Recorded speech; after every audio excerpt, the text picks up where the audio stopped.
All right. Well, thank you both. And thank you for holding this hearing. I appreciate that we're having this hearing. I appreciate your leadership on ensuring quality care for seniors in assisted living facilities. This issue is not a new one for me. In July 2020, my office released the findings from the first national survey of COVID-19 in assisted living facilities, revealing that about 7,000 residents had died from COVID in just the first half of 2020.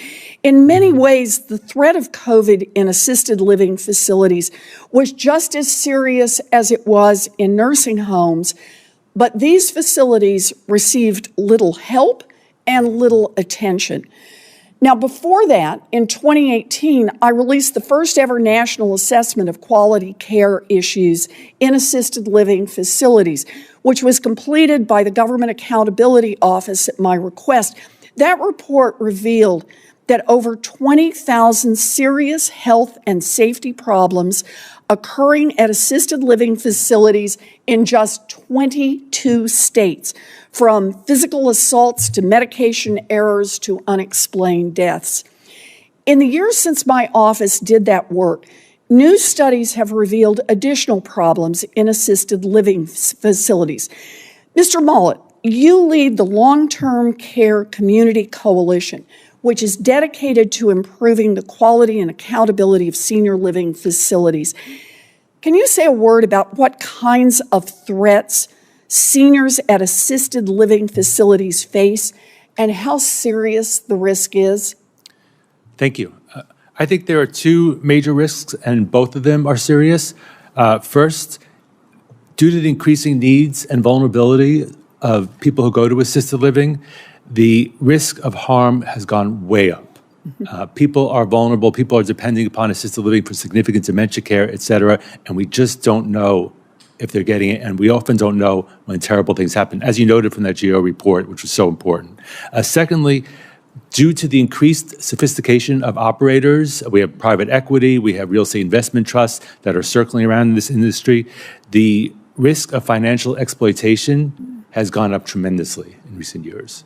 You know, and your key word, we just don't know. These are serious problems that have been going on for years, but we hear so much less about what's going on in assisted living facilities than we do in other facilities like nursing homes. So, Mr. Mollett, why do you think assisted living facilities receive so much less attention than, say, nursing homes? It's a really interesting question, if I may. I think that in the 70s and the 80s, we had some tremendous scandals in the nursing home world, and that led Congress to pay attention and finally to take action. And I think that's where we are with assisted living now, is that we're hearing more and more of these stories. The GAO reports from 1999 and the more recent report that you mentioned, Washington Post and Times reports that Senator Casey mentioned, local news reporting from around the country, over and over, we're seeing that these issues are coming up, and now is really the time to take action. New payments are set to be sent out this year. Residents of these states are expected to qualify for a rebate check worth over $3,000. This is encouraging, as many other state lawmakers propose their own relief plans and expand who should financially benefit from the plan. My dear friends, I'll be sharing with you all of this information, so please make sure that you watch until the end of this video. Also, every Friday, I will be announcing several winners for the Walmart gift card giveaway. If you would like to enter these weekly giveaway, friends, all you have to do is click and like several of my videos, and then comment below the keyword of each video that you watch. The more videos that you comment on, friends, the greater your chances of winning these weekly giveaways. According to the state's tax board, residents in California may earn up to $12,000 if they qualify for a combination of state and federal rebates. The California Franchise Tax Board offers residents several options to earn some extra cash after filing their taxes. Up to $12,076 is available to those who qualify for the California Earned Income Tax Credit, the Young Child Tax Credit, and the Federal Earned Income Tax Credit. Low-income residents can see a payment worth up to $3,529 for the 2023 tax year. To qualify, residents need to make $30,950 or less every year.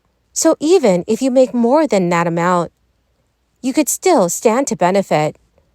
Those earning less than $63,398 may apply for the Earned Income Tax Credit, which could boost your payments even more. Meanwhile, the YCTC is another option to raise your rebate amount. This tax credit offers up to $1,117 per tax return. The tax credit's criteria is for California families with an earned income of $30,931 or less, with a qualifying child under 6 years old. According to Newsweek, everyone who files a state and federal tax return with the Internal Revenue Service is able to earn the Earned Income Tax Credit. The rebates can amount to an extra $12,076 in your pockets. While the California Franchise Tax Board began accepting tax returns on January 2nd, 2024, the Internal Revenue Service will start accepting returns on January 29th. All returns are due on April 15th, 2024, with California offering a state extension until October 15th, 2024. Refunds should be processed within 21 days if residents file electronically. For paper returns, refunds will be issued within 3 months. In Pennsylvania, $1,000 is available, courtesy of a property tax and rent rebate program. This year, more people qualify due to an increased income cap. Both renters and homeowners will earn the cash if they make $45,000 a year or less. Meanwhile, Vermont's property tax credit also helps homeowners pay their property taxes. Residents are eligible based on their 2023 and 2024 property taxes, as long as their property qualifies as a homestead and they meet the other criteria.